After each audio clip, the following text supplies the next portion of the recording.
కాళేశ్వరం గట్టినందుకు సాగు మీరు చేసినటువంటి సాగు బాగా అది కూలిపోయింది.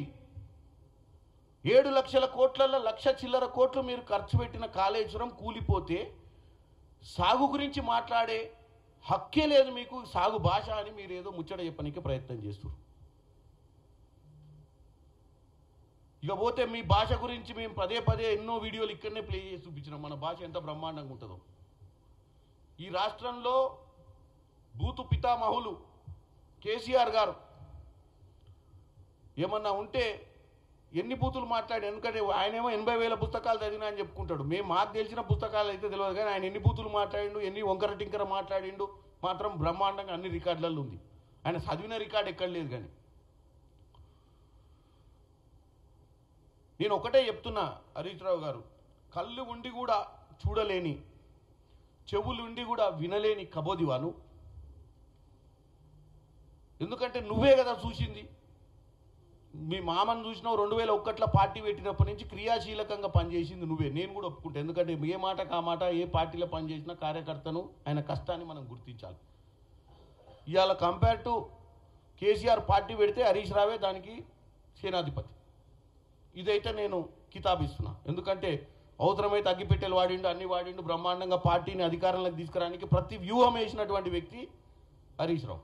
మరి అంత గొప్ప వ్యక్తి మామకు అంటి పెట్టుకొని సిద్దిపేటలో మామ ఎమ్మెల్యే నిలబడితే కూడా సిద్దిపేటలో మామని గెలిపించినప్పటి నుంచి తీసుకొచ్చి ముఖ్యమంత్రి చేసి ఉద్యమ సమయంలో అప్పుడప్పుడు ఉద్యమం పట్టు తప్పిపోతుంటే ఆ పట్టు బిగించనికి ఏమేం చేసినావో సినిమాలలో చెప్తారు కదా నాయకులు, ఏమేం చేసిరంటే అదంతా చెప్తే మళ్ళీ ప్రజలు భయభ్రాంతులకు గురవుతారు. వీళ్ళు ఏం చేసిరో చెప్తే.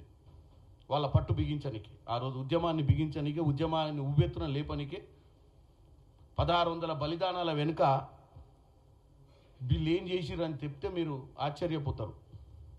ఎందుకంటే నా జిల్లాలోనే శ్రీకాంతాచార్య ఉండు కాబట్టి నాకు తెలుసు ఆ బాధ ఎట్లుందో, వాళ్ళ తల్లి బాధ.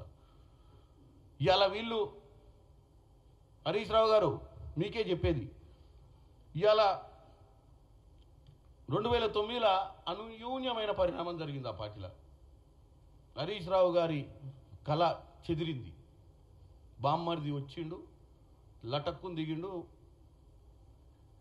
ఎమ్మెల్యే అయిపోయి వారసుడు అయిపోయాడు. మరి ఆయన పెట్టిన ఎఫర్ట్ మొత్తం కూడా అప్పటికే దుకాణం బంద్ అయిపోయింది. 2014లో రెండోసారి ముఖ్యమంత్రి అయినాక చాలా రోజులు మంత్రి పదవి కూడా లేదు దొరగారికి. కేసీఆర్ తీసి పక్కన పెట్టిండు. అలా నువ్వు నీతోటేం పని రాబోయ్, మాకు మా ఇంట్లో నా బిడ్డ ఉండే, నా కొడుకుండే, మళ్ళీ వీడు పొడుగు అటు ఇటు తిరుగుతూ నేను ఇంటికాడ కూర్చోబెట్టామని చెప్పిండు. ఇవన్నీ ఎందుకు గుర్తుకు చేస్తున్నా అంటే మీరు మా ముఖ్యమంత్రికి ఉన్నటువంటి ఢిల్లీలో పరిస్థితి గురించి మీరు మాట్లాడుతున్నారు. కాబట్టి మీ పార్టీలో జరుగుతున్న పరిస్థితి చూసుకో, అదంతా వదిలిపెట్టు. నీకు మంత్రి పదవి లేదు. నువ్వు ఇరిగేషన్ మంత్రి తెచ్చుకున్న తర్వాత కూడా ఇరిగేషన్ అవకతవకల మీద నీ మీదనే ఎంక్వైరీ చేయడానికి ప్రయత్నం చేశారు మీ పార్టీ వాళ్ళు. అది పక్కన పెడదాం. ఇక ఇప్పుడున్న పరిస్థితుల